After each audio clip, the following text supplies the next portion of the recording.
Hello friends, welcome to the Dr. TRSDOS channel. I'm your host, Dr. TRSDOS.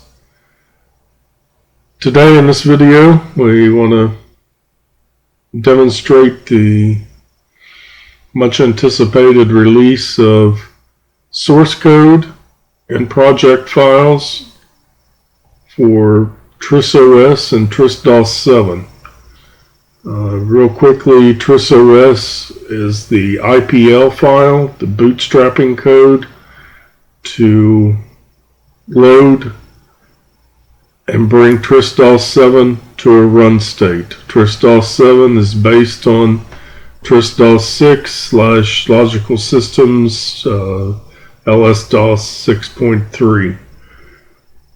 So with them as a foundation, TRSDOS 7 was built to run on the EZ80 microprocessor series from Zilog. So real quickly, you should already, from other videos I have, downloaded and installed the Zilog development system from the Zilog website. If not, you can take a break and go download that, get yourself familiar. I have other videos covering that. But for now, we're going to launch a browser and go to my website, www.danielpaulmartin.com. And from the main screen, we're going to navigate to My Downloads. Under My Downloads, the last one on the list, the latest, is Download TRSDOS 7 Build Package. I'm going to click that. My upper right hand corner will get the hourglass here where it's beginning the download. I will minimize, well, we'll just let that finish downloading there and open the download folder using the browser in the upper right corner here. Right here it's going to show that it's in the folder, the download folder. I'm going to navigate to that folder. And there we have TRSDOS 7.zip. It's in a zip file.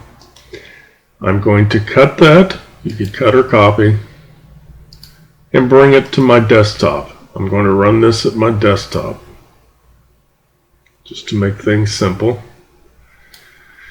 Now I have the zip folder on my desktop. I'm going to right click and extract all. Okay. And it wants to know where I'm going to go ahead and let that install this TRSDOS 7 folder on the desktop. It's good as place as any. And I'm going to extract the files. There's quite a few files in there.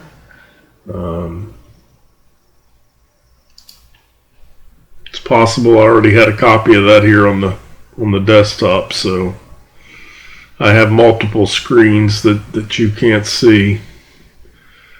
So we're going to extract that all out into a folder, and it's opened that folder for us. And somewhere I placed it on one of my screens. I'm not sure where. Oh, here it is. I'll bring it over here so we can see there we go. Now, inside this folder that it just extracted to, TRSDOS 7, we have a README. The README file is going to tell us that this folder contains 2 folders and 2 PDF files plus this README.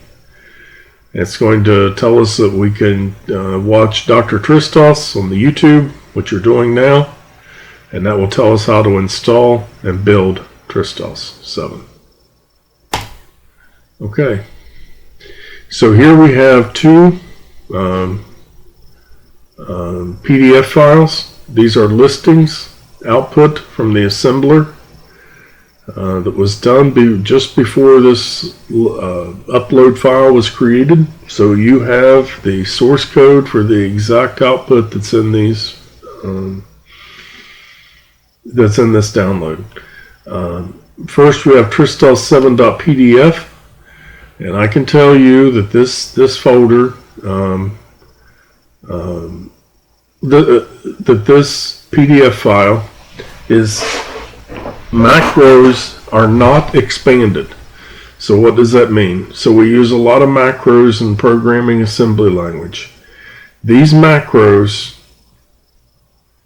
when they're invoked in the assembler in the listing file only prints the macro, but not the source code that's actually getting assembled. So here we can see I've got 2 move character macros that I've wrote, and they're starting here at this example at the volume buffer plus D0 hex, and that's where we're going to pick up characters from, and then we're going to move them to data volume string for a length of 8 characters. I've just used these enough, I know that.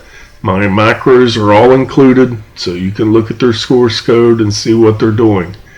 Here's a check drive. This checks the volume in a drive and tells us if it has a directory that's a TRSDOS based directory. So that's going to do a basic directory test, and if it doesn't appear as though it's a valid TRSDOS system, it's going to have an error. In that case, it's going to go to mount error 0, and in this case down below it, mount error 1. So the macro is saying to check the drive. This gives the drive number or the volume number 0 and 1, and where to go to if you find an error. If it doesn't find an error, it falls through, continues. Now,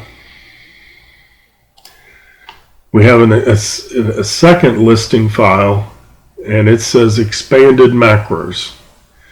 So it's the same assembled output, but in this case, we are expanding the macros so you can see how they assembled and what's inside of them. So here where we have the same example of move character, if we notice here on the left, we have the machine instructions, the hexadecimal binary values that assemble in memory. And if you're troubleshooting and using a memory viewer and things, this is what you're going to need to troubleshoot.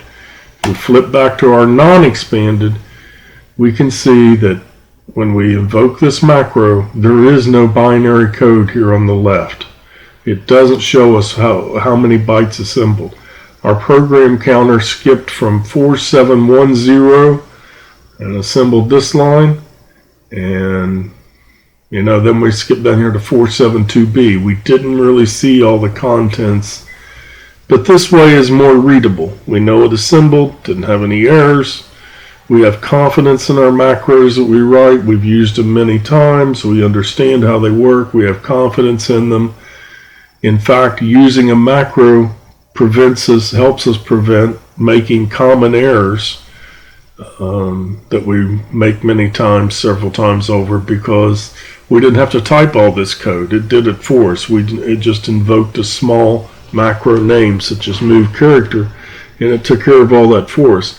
If we go over here, we can see in the error listing what was inside that move character macro right here.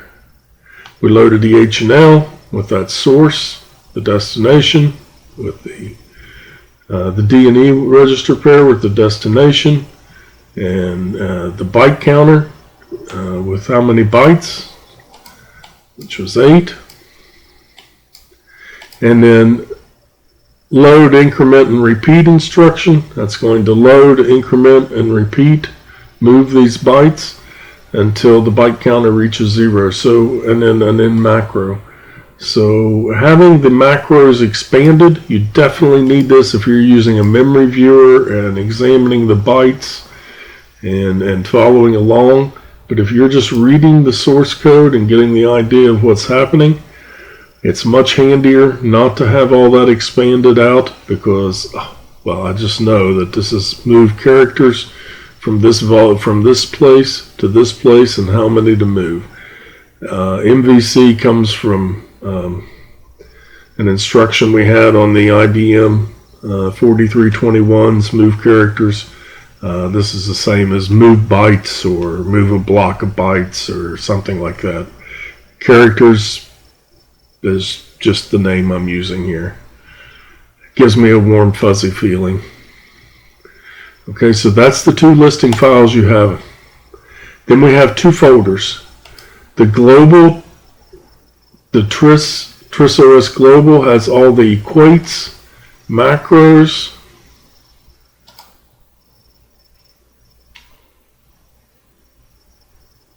and some other miscellaneous things that we don't need, plus a copyright message. So this is just supporting code to make it run. Then we have TRSDOS 7. Inside TRSDOS 7 folder is three more folders. One is debug. Here is all the output from the assembler and the linker goes in this folder. We have our hex file that was the output, a load file, the listing, which is we have to massage these to make them into PDF files, but this is the list file, a map file, this is the object file, this is from the assembler, creates an object file that's fed into the linker, and multiple one or more object files get linked into load files. If we go back up, we have sys0, which is System Overlay 0 IPL. This is TRSDOS. This is all code that was wrote just for TRSDOS, which is the bootstrapping code that loads and runs TRSDOS 7 and brings TRSDOS 7 to a ready state. That's its only function. Once TRSDOS 7 is brought to a ready state and running, everything in this directory, sys0_IPL, all of this IPL code is wiped out of memory. It no longer serves any function once TRSDOS 7 is running. This is sysres. Sysres is the system resident portion of the operating system. It is always resident. It is not wiped out. It is things that make up, such as the supervisor calls, etc., that are system resident. Once overlay 0 loads and runs, and the resident portion is initialized and brought to a ready state, it will automatically load and run overlays 1 through 13 as needed, and the operating system is off and running. There was no change in systems overlays 1 through 13. They are the binary exact copies of LSDOS 6.3.1 as it stood the day it came out. The changes all took, that has all been done, have been done to the resident portion, not to the overlays 1 through 13. Overlay 0 was completely rewritten, but it is only initialization and bootstrapping code, and once it's up and running, that's wiped out. You should already have the Zilog development system loaded and running on your system. There's other videos I have how to download that and set it up, and so if you have the ZDS loaded on your system, you now only need to click on the project file. This will open a Zilog development system on your desktop with this project file. Once that is done, you can simply click Rebuild All. The output pane here at the bottom, I have the output pane on, and here at the bottom, and we can see that it's building TRSDOS configuration, the debug version. This is the debug version. I do all of my work in the debug version. When finished, we can see that the checksums right here, the output checksum.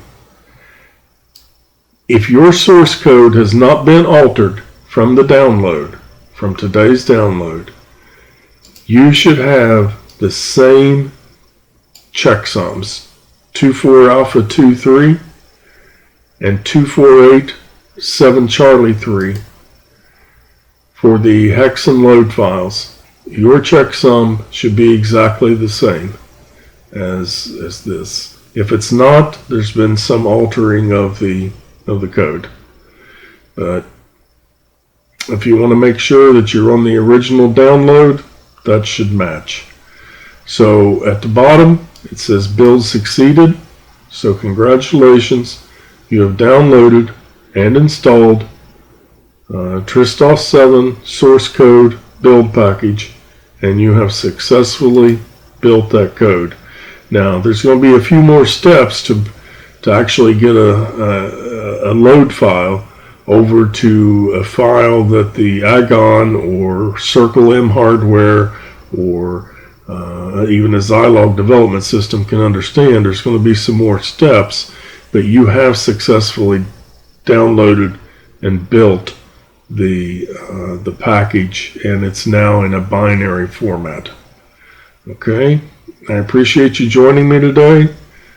I hope you have fun playing with this. If you have any questions, certainly let me know. You can send me a message on my contact form on my website, and I'll get back to you.